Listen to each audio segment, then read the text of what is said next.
Hi hello everyone, అందరికీ నమస్కారం. Welcome to Usha's entertainment. నేను మీ ఉషా.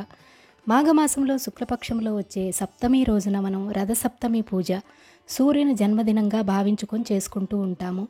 ఈ రోజున చేసే స్నానం, దానం, పూజ మొదలైన పుణ్యకార్యాల వల్ల ఎన్నో రెట్ల పుణ్యం అనేది లభిస్తుందని పురాణ వచనం.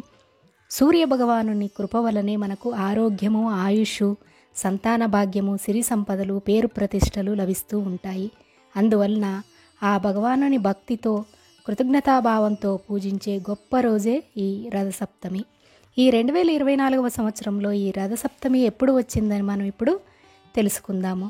స్వస్తి శ్రీ చాంద్రమానేన శ్రీ శోభకృతనామ సంవత్సరం ఉత్తరాయణం శిశిర ఋతు మాఘమాసం శుక్లపక్షం సప్తమి ఫిబ్రవరి 15వ తారీఖు 2024 గురువారం సాయంత్రం 4:18 నుండి 16 శుక్రవారం మధ్యాహ్నం 2:38 వరకు ఉంది.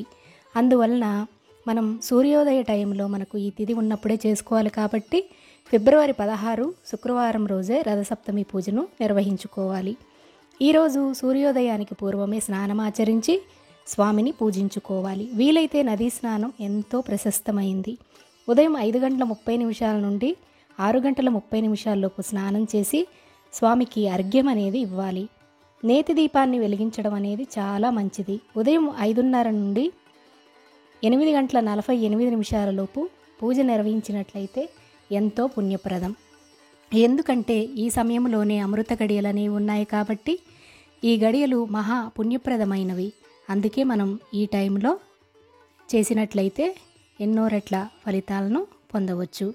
ఈ టైంలో కుదరని వారు ఉదయం 9:35 నుండి 11:16 మధ్య కూడా చేసుకోవచ్చు. ఈ రోజున సూర్యభగవానునికి పాలు పొంగించి పరమాన్నాన్ని నైవేద్యంగా సమర్పించాలి. ఈ అన్నంలో ఎలాంటి పప్పులు లాంటివి కలపకూడదంటే జీడిపప్పు, కిస్మిస్ లాంటివి ఏవి వేయకూడదు.